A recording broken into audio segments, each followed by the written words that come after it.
ఏం చేస్తాడు సత్యకుమార్? ఏం చేస్తాడు సత్యకుమార్? చూడు, నువ్వు ఇక్కడి నుంచి చూడటానికి నువ్వు చేసిన తప్పులు, ఎక్కడెక్కడ ప్రభుత్వ భూములు లాక్కున్నావో, ఎక్కడెక్కడ ప్రైవేట్ ఆస్తులు లాక్కున్నావో, ఎవరెక్కడ కమిషన్ తీసుకున్నావో అవన్నీ కక్కించి న్యాయ పరిధిలోనే నిన్ను జైలుకు పంపకపోతే ఆ జైల్లో కూర్చొని నువ్వు ఊచలు లెక్క పెట్టుకుంటా నీకు కావాలంటే ఫోన్ అరేంజ్ చేస్తా, కాన్స్టిట్యూన్సీ లో ఫోన్ చేసి రాఘవ ఏమైంది రాఘవ అంటే, అరే నాయన ఆయన మన రింగ్ రోడ్డు పడతాను రాఘవ. నగేష్ అన్న ఏమైతుంది నగేష్ అన్న అప్పుడంతా నాయన ఆయన చాలా మార్పు వచ్చింది నాయన అని. ఇవన్నీ జరుగుతాయి. అన్నిటికన్నా ముఖ్యంగా నేను మీకు విశ్వాసం కలిగింది ఏంటంటే శాంతి నెలకొంటుంది. ఎప్పుడైనా ఎక్కడైతే శాంతి ఉంటుందో అక్కడే అభివృద్ధి జరుగుతుంది. ఒక చిన్న ఉదాహరణ చెప్తాను. గత 10 సంవత్సరాలు ఎన్డీఏ ప్రభుత్వం చూడండి మీరు ఒకసారి.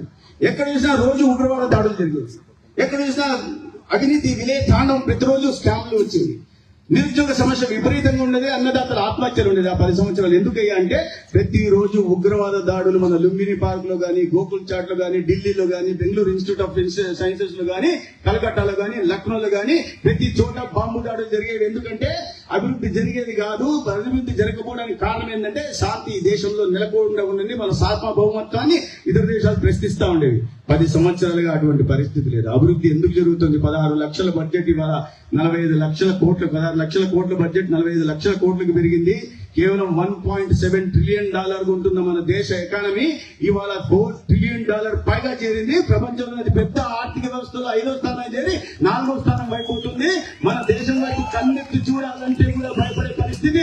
అది ఉగ్రవాదాన్ని ప్రేరేపిస్తున్న పాకిస్తాన్ కావచ్చు, లేదా మన భూభాగంలోకి చచ్చుకురావాలని చూస్తున్న చైనా కావచ్చు, మన వైపు కన్నెత్తి చూడాలంటే భయపడే పరిస్థితి వాళ్ళ దేశంలో ఉంది. కాబట్టి శాంతి నెలకొంది కాబట్టి ఇవాళ అభివృద్ధి జరుగుతుంది.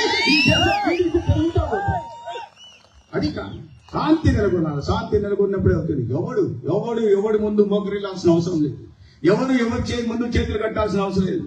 అది చేనేతలైనా, దళితుడైనా, బడుగు బలహీన వర్గానికి సంబంధించిన వాడైనా, మైనార్టీ వర్గానికి సంబంధించిన రాజ్యాంగం మన అందరికీ జీవించే హక్కు నీ దేశంలో వచ్చింది.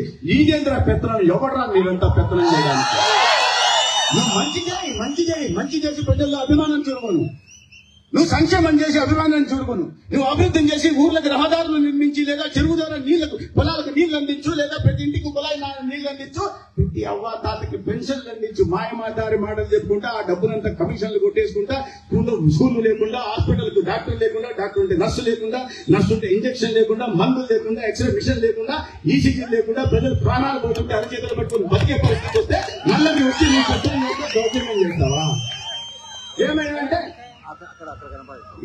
ఈ పరిస్థితి ఉంది. మిత్రం, నేను ఇవన్నీ రాజకీయ ప్రసంగాలు కూడా చేయదలుచుకోవాలి, కానీ బాధ అనిపిస్తుంది నాకు. ఏంటి ప్రతి చోట మాట్లాడినప్పుడంతా ఏంది భయపడాల్సిన ఎందుకు భయానక వాతావరణంలో ఉండాలా? ఎందుకు భయాందోళన మీద జీవించాల్సింది?